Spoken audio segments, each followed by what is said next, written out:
السلام عليكم، ازيكم يا رب تكونوا بخير. الاس اي تي راجع مصر، وزي ما نزل في الاخبار النهارده expected ان هو يبقى موجود في مصر على شهر 6 ان شاء الله. يعني هما قالوا expected يبقى على 6، هقول 6 او هيتاخر يعني سنه صغيرين عنها. عايزين نتكلم النهارده مع بعض على 3 مزايا لرجوع السات و3 عيوب. والصراحه لو هنتكلم honestly، لو كنا في اي نظام تعليم تاني، لو كنا في اي بلد تانية غير مصر، كنت هقول لك انه وجود السات كله مزايا.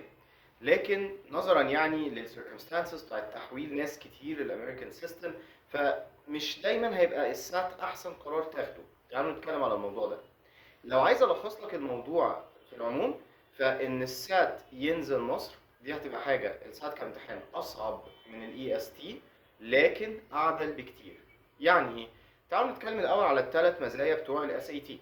اول واهم ميزه بالنسبه لنا، اكتر مشكله عملت يعني اكتر حاجه كانت بتعمل مشكله للطلبه، هي ان الاي اس تي مش امتحان عادل قوي. زي ما انتوا لسه شايفين من الرو سكورز بتاعت محاوله ديسمبر، مش لازم دايما ان الدرجات هتكون عادله او بترفلكت او بتعكس مجهود الطالب. فدي حاجه مش موجوده قوي في الاس اي تي. يعني السات من الامتحانات اللي لو انت شاطر ومجتهد 90% من الوقت بتلاقي نتيجه ده. لو انت ما عملتش مجهود كفايه طبيعي مش هتلاقي نتيجه ده. فدي ميزه قويه جدا في الاس اي تي. الميزه الثانيه انه الاس اي تي اسهل فيه بكتير انك تعرف غلطاتك في ايه بالظبط. كنا قلنا قبل كده عيب من عيوب الاي اس تي ان هو بيرمي لك السكور وخلاص، يقول لك انت جبت 500 في الانجليش، ما يقولكش ال 500 دي بسبب مشاكل في اسئله الريدنج ولا في اسئله الرايتنج، لا يقولكش اي حاجه ولا يعرفك اي حاجه. الاس اي تي مش كده. السات السكور بتاعه لما بيبقى ريليزد انت بتلاقي ان هو معرفك بالظبط الغلطات اللي انت جبتها في انهي نوع اسئله، بل وكمان في كويستشن بانكس كتيره جدا.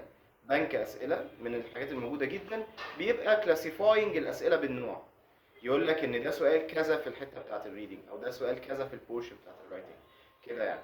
وطبعا السات بيبقى ريدنج ورايتنج مع بعض في نفس الموديول، ممكن نشرح الموضوع ده بعدين. فده بيخلي فيه ميزه حلوه قوي، وهي انه سهل جدا تعرف غلطاتك فين. السات مش زي الاي اس تي، مش صعب انك انت تحدد الغلطه فين، لا سهل قوي تعرف هي فين وسهل قوي انك تصلحها. طيب اخر حاجه، ان ده كله بيتسبب في ايه؟ ان السات امتحان بريدكتبل وسهل انك تتنبأ، طبعا بعد توفيق ربنا، تتنبأ بانت مستواك فيه هيبقى عامل ازاي بالظبط. بروسيس ستاندرد جدا، طريقه حساب درجات ستاندرد جدا. الموضوع عامه سهل قوي انك انت تعرف هيوصل بيك فين.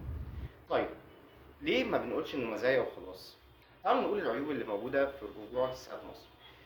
العينه بتاعت الطلبه الموجوده في مصر كتير منها الانجليش بتاعه مش كويس. يعني السات امتحان عدل قوي في حته تقسيمه الدرجات، ان هو ما فيهوش بصراحه كامتحان التيبس اند تريكس الكتير اللي موجوده في الاي اس تي وفي الاكت.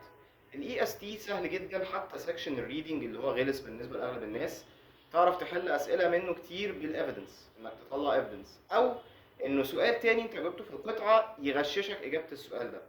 وايل دي حاجه بوسيبل جدا في الاي اس تي، ما بتتعملش بنفس البساطه خالص في السات.